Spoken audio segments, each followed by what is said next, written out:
if you live long enough, you've probably got that stabbing pain from that knife that's in your heart.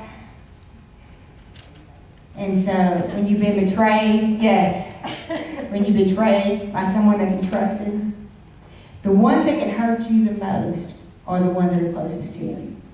Because you expect more from them and you trust them more. So when they hurt you, it hurts more, it hurts deeper, it takes longer to get over.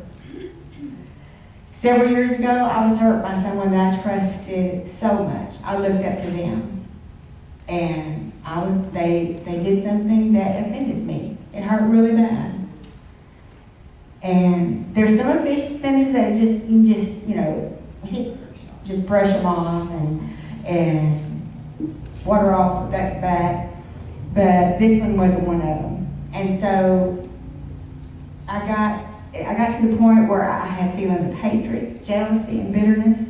I began to rebel against authority because that person was in authority. And so I just started doing things my own way. I just said, I'm going to do this my own way until one day I was revisiting some areas where I got about the one who offended me. Probably one of those gossip mornings, And I got cold. And it scared me so bad. I knew God was warning me. Yes. Be careful here. So I asked him, I said, how do I get past this? I dealt with it for so long.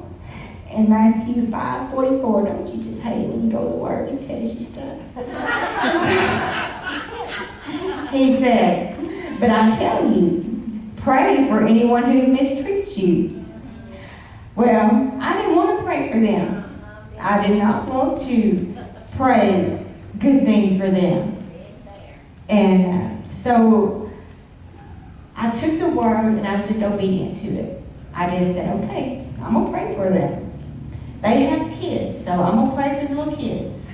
So as close as I could get. I love kids. And so all the way to work, I would pray, God bless them little children. I love them. I hope they don't grow up and be like them. And I want good things for them. And so then I heard that they were having financial trouble. So, I've been there, done that. And I really don't want that for anybody. And so I said, Lord, bless their finances. Help them, Lord, to be able to pay their bills. Have a fan instead of air conditioner, but bless them. And so I said, I prayed it for a long time.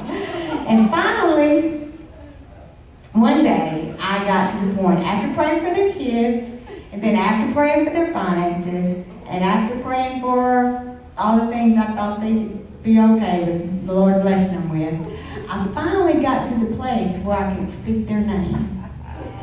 And when I spoke their name, something inside me moved. Yes. Thank you, Father. Thank you. And just a river of tears started flowing down me. And I started speaking in that heavenly language, and I said, bless them, oh God. Bless their ministry. Bless their homes. Bless their children, that they can be raised up and be used by you. Bless their health and their finances. Heaped up, pressed down, and running over. I thought I would have to pull over because I was crying so hard. It was the most freeing moment I have ever felt.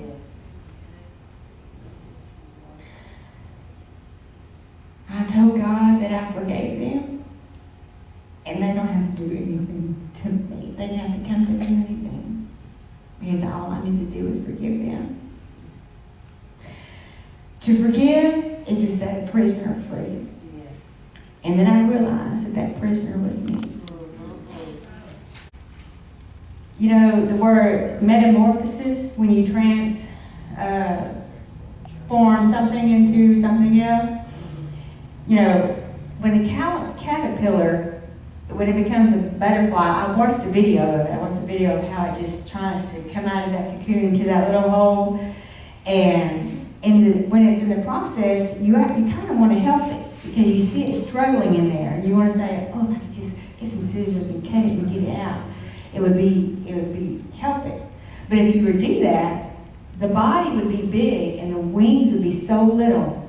Because what's happening when it's pressing against that cocoon, that body is going down and those wings are coming out.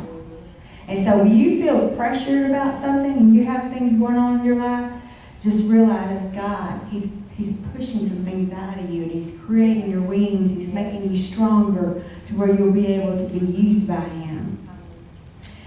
Each one of us had to let go of a dream, a compromise, felt the pain and all the emotions of an undesirable thing that change can bring. I was heavily involved in a lot of things at my church, and when God dealt with us about evangelizing, it was a very difficult decision. And the way that what others expect of you, can come against you, and you start thinking about, what are they going to think? Do they think it's the right thing, or is it all about us? What are we trying to say? Are we trying to say we're somebody, we can do this? That's why I go through all these lessons. If I had not have gone through these lessons, I could have rebelled. I could have said things. I could have talked about some things, but I never said a word because I learned these lessons. I've been in the cocoon, and God had created a metamorphasis in me so that when I could be released full and whole without putting my hands to it.